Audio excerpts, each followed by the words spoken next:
How does 7 Epsilon approach differ from 6 Sigma?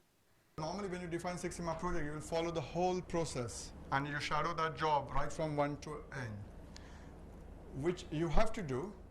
But what we are saying is at least the first step is looking at your existing data and see whether there are any correlations. And in those, what we found that the statistical definition of correlation is different.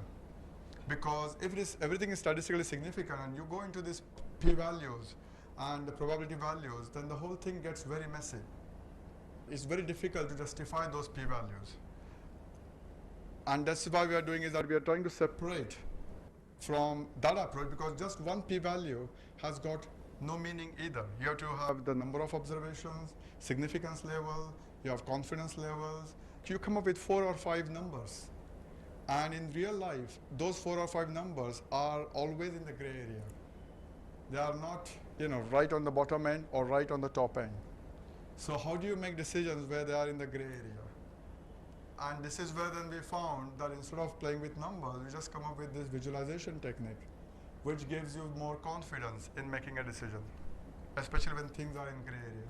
The main difference is starting from your existing process data, because before that, there were similar castings which had that process data, and then whether we can use that information to come up with 7 or 8 process parameter rather than just one SAN GFN, with those 2 limits.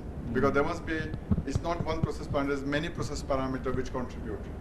And that is the tweaking process. But there is at the same time, there's a significant process, there's significant emphasis which goes into metering design. I mean, that we cannot ignore. At the same time, the do's and don'ts of foundry practice, of preparing clean melt and pouring it properly, that we cannot ignore. Once that is achieved, then we go into this fine-tuning stage. And that's where the challenge is not to bring it from 33% to 2%, actually just reducing it by 1% further. That is the challenge of 7 Epsilon. That's where you come up with this knowledge retention, knowledge reuse, knowledge discovery, and culture of innovation.